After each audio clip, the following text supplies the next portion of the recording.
Bonjour, toujours dans le cadre du quatrième module, mais cette fois-ci avec la séquence 3, avec la lecture. Donc le contenu, ça sera la scène 2 de l'acte 1 et la compétence C, étudier le personnage Monsieur Jourdain et l'escroquerie des deux maîtres. C'est-à-dire les deux maîtres vont être des voleurs, si vous voulez. Donc on commence toujours avec la situation de passage. Donc dans la scène 1, le maître de musique et celui de danse présentent d'abord leur avis à propos de l'art, puis le personnage principal, Monsieur Jourdain. Dans la scène 2, le personnage en question entre sur la ligne, il leur montre sa nouvelle robe et leur demande ses commandes, bien sûr. Donc, comme on a vu dans la première scène, il y avait les deux maîtres qui parlaient à propos de Monsieur Jourdain d'une manière défavorable. Et puis, dans cette scène, on va voir qu'il va entrer, puisque dans la première scène, c'était un sujet. Il était un sujet d'une discussion, mais là, il va entrer en scène. Donc, vocabulaire, les gens de qualité veut dire les gentilshommes, les nobles. Une besogne, c'est-à-dire c'est un travail. Lugubre qui inspire une tristesse. Ragaillardir, redonner de la gaieté, redonner de la vie, si vous voulez, à quelque chose. Bien sûr, ça parle à propos de l'air ou bien de la sérénade que ce monsieur de musique a composé pour Monsieur Jourdain. Et Monsieur Jourdain lui demande de la ragaillardir, c'est-à-dire de la redonner encore de la gaieté. Subsister, ça veut dire exister ou bien continuer d'être ou bien d'exister. Donc, hypothèse de lecture, Monsieur Jourdain se révèle un personnage stupide. Les deux maîtres, chacun de son côté, tentent, c'est-à-dire essayent, de convaincre le bourgeois d'accepter de l'engager et donc apprendre son art. Donc, premier axe, Monsieur Jourdain. Donc, il est présenté comme une personne pleine de défauts. Donc, durant toute la scène, on a Monsieur Jourdain qui est présenté comme un personnage plein de défauts, plein de tares. Donc, premièrement, il est prétentieux. Je me fais habiller aujourd'hui comme des gens de qualité. Prétentieux, ça veut dire c'est quelqu'un qui aspire à être ce qu'il n'est pas. Et donc là, je me fais habiller aujourd'hui comme les gens de qualité, c'est-à-dire je ne suis pas un homme de qualité, mais je veux être comme un homme de qualité. Vaniteux, afin que vous me puissiez voir. Donc vanité ici veut dire c'est quelqu'un qui veut se montrer devant les autres, c'est quelqu'un qui est fier de lui-même. Arrogant, mon tailleur m'a envoyé des bas de soie que j'ai pensé ne mettre jamais. M'a dit que les gens de qualité étaient comme cela le matin. Rien, c'est pour voir si vous m'entendez bien. Donc arrogant, c'est quelqu'un qui est orgueilleux, c'est-à-dire c'est quelqu'un qui est fier de lui-même aussi. Vous voyez que les termes à peu près, ils sont presque synonymes. Et donc là, il est en train de montrer à ces deux maîtres qu'il est vraiment une personne qui a de valeur, qui est une personne supérieure qu'eux. Et puis exigeant, il ne fallait pas faire cela par un écolier et l'endort. Je voudrais que vous la puissiez regarder, c'est ça ce que je disais tout à l'heure. Et puis exigeant c'est quelqu'un qu'on n'arrive pas tout simplement à le faire satisfaire. Donc là, c'est un peu difficile. Impatient, outre le maître d'armes qui me montre, j'ai arrêté encore maître de philosophie qui doit commencer ce matin. Donc Monsieur Jourdain, pardon, il est impatient. Normalement, quand on veut apprendre quelque chose, on ne va pas accélérer, mais on doit être patient et donc on attend à ce qu'on termine avec le premier maître pour engager le deuxième maître. Et donc là, Monsieur Jourdain se voit comme une personne impatiente. Et puis, il est indécis. Donc, donnez-moi ma robe, je crois que je serais mieux sans robe. Non, redonnez-la-moi, cela irait mieux. Donc, indécis, c'est quelqu'un qui est incertain de ce qu'il est en train de dire ou bien il est incertain de ce qu'il est en train de faire. Et puis, ce qu'on appelle aussi indéterminé. Il n'est pas vraiment déterminé de ce qu'il est en train de dire. Donc, fantaisiste, c'est sans avoir appris la musique. Donc, fantaisiste, c'est quelqu'un qui suit son imagination. C'est comme s'il fait... je dirais, il fait ce qu'il veut, si vous voulez. Et donc, ici, fantaisiste, quand monsieur maître de musique lui a dit que c'est bien, je dirais, la pièce ou bien l'air que tu as composé est une bonne chose. Et donc, monsieur Jourdain a répondu, c'est sans avoir appris la musique, c'est-à-dire, moi, je suis fière de moi, regardez-moi, sans avoir appris la musique, j'ai composé un air tout de suite. Puis, il est ignorant. Donc, me ferez-vous voir votre petite drôlerie? Normalement, une sérénade ou bien un air qu'on demande à un artiste de réaliser ou bien de composer, on ne va pas appeler une drôlerie. aussi pour la danse. Donc, comment appelez-vous cela? Votre prologue au dialogue de chansons et de danse. Donc, il ne sait pas de ce qu'il est en train de dire, ou bien il ne sait pas les termes précis concernant la musique et la danse. Et donc, cette scène non seulement affirme ce que les deux maîtres ont avancé à propos de M. Jourdain, mais elle dévoile un personnage complètement taré. C'est-à-dire, dans la deuxième scène, on va vérifier. C'est comme si on a émis des hypothèses, et puis, dans la deuxième scène, on va vérifier, on va affirmer, je dirais, les hypothèses. Pourquoi? Parce que dans la deuxième scène, on voit que M. Jourdain, c'est quelqu'un qui, je dirais, tout ce qu'a dit les deux maîtres, c'est vrai, et on a ajouté autre chose. Donc, ils ont dit qu'il était un bourgeois, stupide et ignorant. Mais dans la scène, on a ajouté plusieurs défauts. Donc, l'argumentation des deux maîtres. Ces deux personnages profitent de la candeur, de la sottise de M. Jourdain et essaient de le convaincre que la musique et la danse sont indispensables. La musique et la danse, c'est là tout ce qu'il faut. Donc, ici, les deux maîtres essaient d'argumenter à M. Jourdain l'importance de la musique et de la danse pour les engager. Donc, ils disent que la musique et la danse sont nécessaires à l'existence d'un État. Donc, il n'y a rien qui soit si utile dans un État que la musique. Sans la musique, un État ne peut subsister. Et tout à l'heure, on a déjà expliqué qu'est-ce que c'est. Guide des humains, il n'y a rien qui soit si nécessaire aux hommes que la danse. Sans la danse, un homme ne saurait rien faire. Donc ici, Maître à danser arrive à expliquer à M. Jourdain que sans la danse, un homme ne va rien savoir qu'est-ce qu'il va faire. Mais si il va apprendre la danse, il va savoir ce qu'il doit faire. Donc aussi, ce sont des gardiens de l'ordre, de la paix et du bonheur. Tous les désordres et toutes les guerres qu'on voit dans le monde n'arrivent que pour n'apprendre pas la musique. Tous les malheurs, les revers funestes, les bévues, les manquements, tout cela n'est venu que faute de savoir danser. Donc là, vous voyez, les deux maîtres arrivent à argumenter, je dirais, leur art pour que M. Jourdain arrive à les engager ou bien à lui faire apprendre leur art. Les deux maîtres tiennent à tout prix à ce que M. Jourdain accepte leur service, non pas par amour à ce qu'il apprenne, c'est de beaux-arts, mais pour lui soutirer le maximum d'argent. Donc, maître à musique et maître à danser ne sont pas ici, je dirais, pour montrer ou bien pour apprendre vraiment à M. Jourdain l'art, mais surtout c'est pour soutirer, c'est-à-dire pour profiter le maximum de son argent ou bien de sa bourse. Et donc, pour la conclusion, pour l'exposition et surtout, pour la présentation du personnage principal, le dramaturge a eu besoin de deux scènes. Cela montre la complexité de M. Jourdain, plusieurs défauts coexistent en lui, sa naïveté fait de lui une proie facile à ces deux sangsueux. Donc là, je dirais dans la scène d'exposition, le dramaturge, c'est-à-dire Molière, avait besoin de deux scènes pour présenter seulement le personnage principal. Donc cela veut dire à quel point on a beaucoup à dire à propos de M. Jourdain. Mais bien sûr, ce beaucoup à dire, ce n'est pas quelque chose de positif, mais c'est quelque chose de négatif. Et donc ici, sangsueux, ça veut dire ce sont des vers. Vous connaissez qu'est-ce qu'un vers? Et puis, il arrive à prendre ou bien à sucer du sang. Donc là, c'est comme si on va dire des vampires, si vous voulez. Et puis, M. Jourdain, malgré cet art, réussira-t-il à devenir gentilhomme? Donc là, c'est la question qu'on va poser pour la scène qui va venir par la suite et on va voir est-ce que vraiment M. Jourdain réussira à devenir gentilhomme.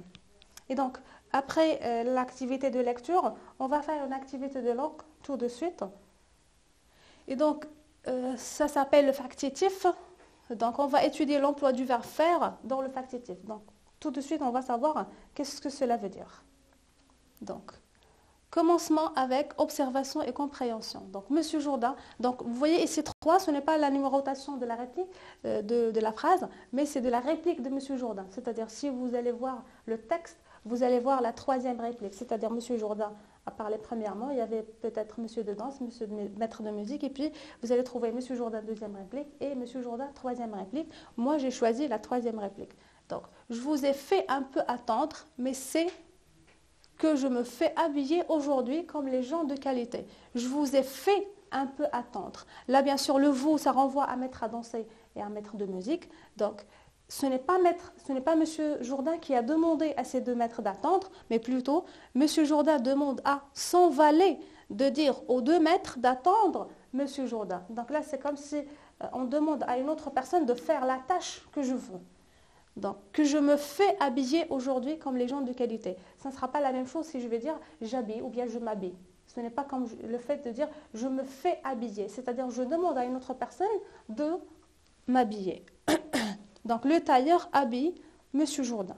Et donc là, ce qu'on appelle le factitif, c'est faire quelque chose. Donc, faire plus, bien sûr, vous voyez, faire plus l'infinitif fait attendre et fait habiller.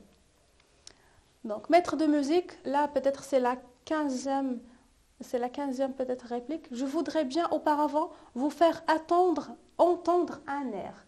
Donc là, ce n'est pas maître de musique qui va jouer l'air pour Monsieur Jourdain, mais plutôt ça va être avec un écolier ou bien un élève. Donc maître de musique demande à son élève de jouer l'air composé pour Monsieur Jourdain. C'est pour ça qu'on a dit faire entendre. C'est-à-dire ce n'est pas moi qui va vous jouer la sérénade ou bien ce que j'ai composé, mais j'ai demandé à mon élève de faire la tâche que tu m'as demandé. Donc, Monsieur Jourdain, il ne fallait pas faire cela par un écolier. Donc, faire cela, c'est-à-dire Monsieur Jourdain a demandé à maître de musique de composer un air et maître de musique a demandé à son écolier de composer l'air que Monsieur Jourdain a demandé.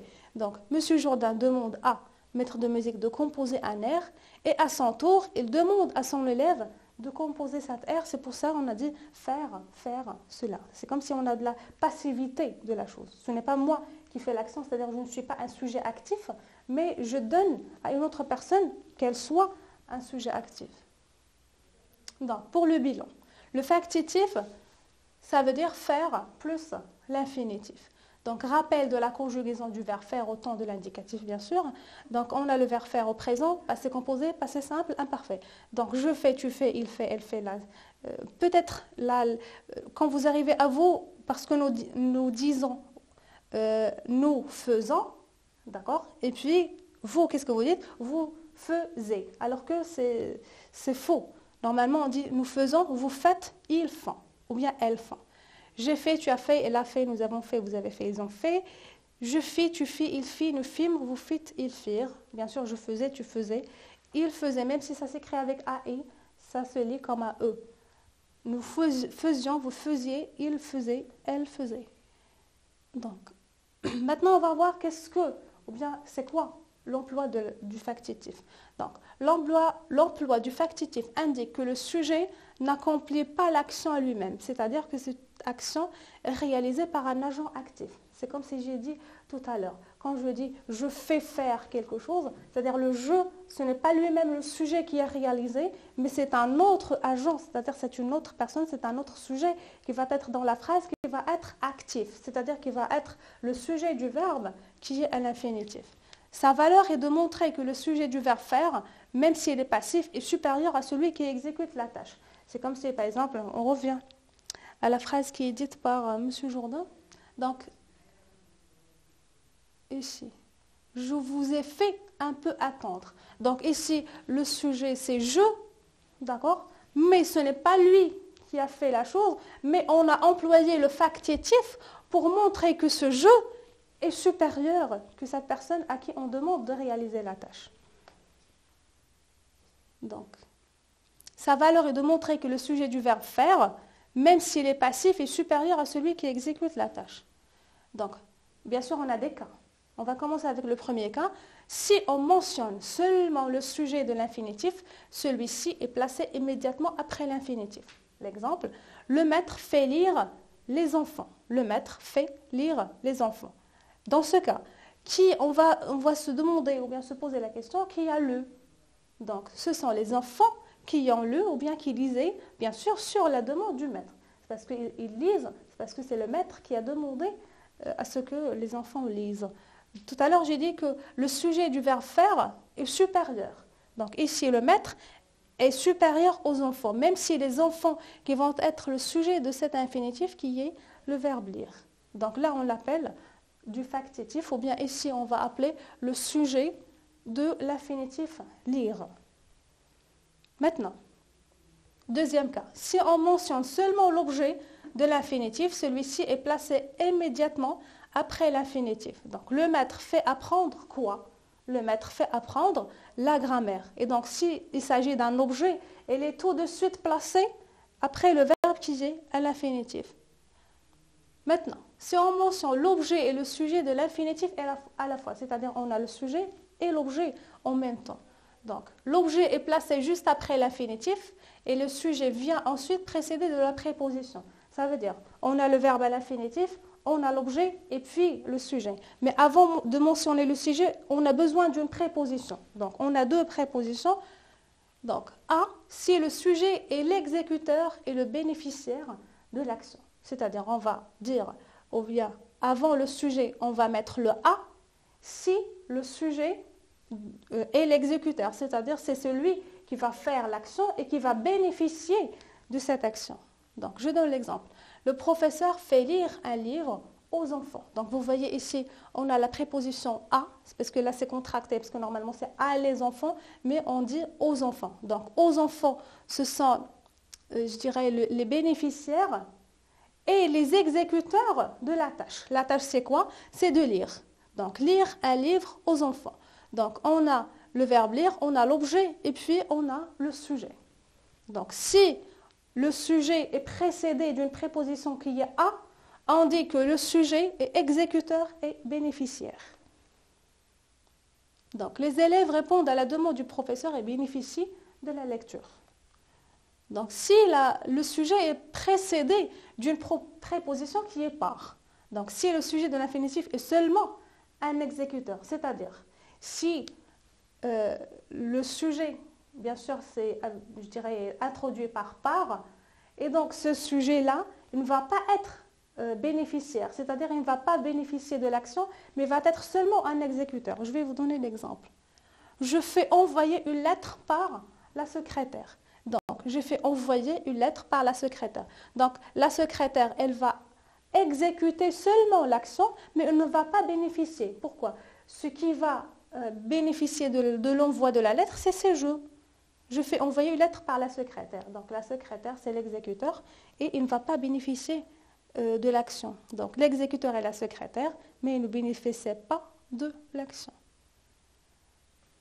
Donc, là, je dirais c'est une remarque, ou bien ce qu'on dit nota bene.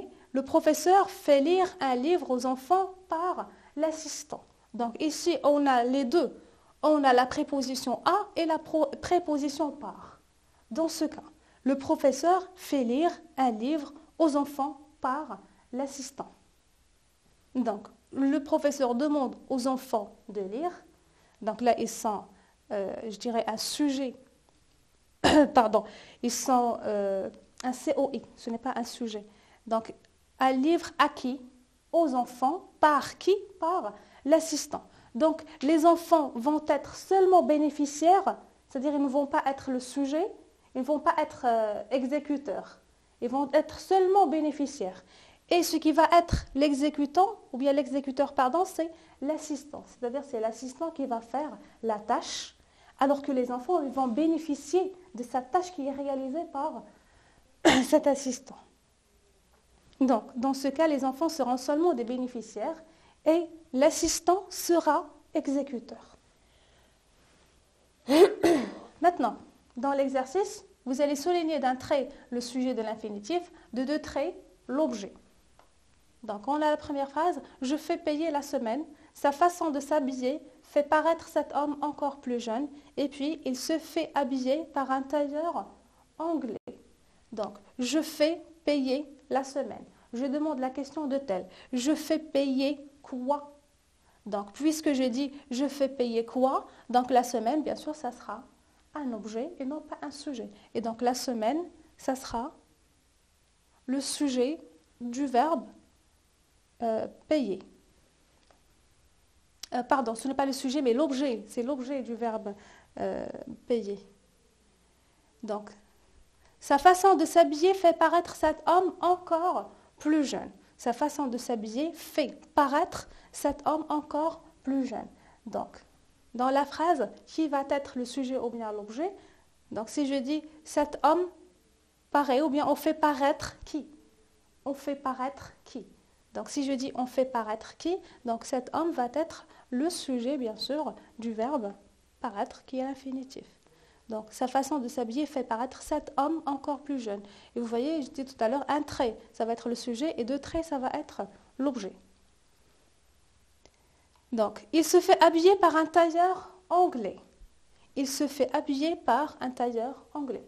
Donc bien sûr, c'est lui qui se fait habiller par un tailleur anglais. Donc, par un tailleur anglais, ça va être l'exécuteur, ça veut dire, ça va être le sujet, bien sûr, du verbe habiller. C'est comme si je vais dire qui habille, ça sera le tailleur. Il habille qui? Il habille il. Donc, maintenant les autres phrases. Nous faisons construire notre maison au bord du lac. Est-ce que ce que je dis vous fait sourire? Je fais conduire mon oncle à l'aéroport par mon chauffeur. Nous faisons construire notre maison au bord du lac. Donc, nous faisons construire quoi? Nous faisons construire notre maison. Et donc, notre maison, ça sera un objet, bien sûr, du verbe construire. Est-ce que ce que je dis vous fait sourire? Donc, ce que je dis fait sourire à qui? Donc, bien sûr, ça va être le sujet du verbe, je dirais, sourire. Je fais conduire mon oncle à l'aéroport par mon chauffeur. Je fais conduire mon oncle à l'aéroport par mon chauffeur. Donc, je fais conduire qui? Mon oncle à l'aéroport par mon chauffeur. Même si je fais conduire qui, mais là, ça va être mon oncle, ça sera l'objet, je dirais, du verbe conduire. Et puis, mon chauffeur, ça va être le sujet du verbe conduire. Voilà. Donc, mon oncle, c'est l'objet, c'est-à-dire je conduis quoi? C'est comme si je dis je conduis quoi? Je conduis mon oncle par qui? C'est-à-dire qui va conduire? Ça va être le chauffeur, bien sûr. Maintenant, deuxième exercice. Vous allez conjuguer le verbe faire au temps demandé et préciser l'objet et le sujet de l'infinitif. Donc là, j'ai l'impression que c'est tout à fait fait. Mais bon. Donc, les clowns, faire, présent, rire les enfants. Donc, les clowns font rire les enfants. Donc, parce que le verbe faire au présent, on dit font. Rire les enfants. Donc, ici, les enfants, c'est le sujet du verbe rire, c'est-à-dire les enfants qui sont en train de rire. Les histoires tristes nous faire à l'imparfait pleurer. Donc, les histoires tristes nous faisaient pleurer. Peut-être vous allez avoir une question, pourquoi on n'a pas dit les histoires tristes nous faisions pleurer? Tout simplement pour vous dire, les histoires tristes faisaient pleurer nous. Ici, ça ne va pas être un sujet, mais c'est un complément. Donc, les histoires tristes nous faisaient pleurer. Donc, nous, ça va être le sujet du verbe pleurer. C'est-à-dire, c'est nous qui sommes en train de pleurer. C'est nous qui sommes en train de pleurer. Le portier, faire présent, entrer les personnes handicapées d'abord. Donc, le portier fait entrer les personnes handicapées d'abord. Donc, les personnes handicapées sont le sujet du verbe entrer. C'est-à-dire, le portier fait entrer les personnages handicapés d'abord. Donc, les personnes handicapées sont le sujet du verbe entrer, c'est-à-dire les personnes qui entrent.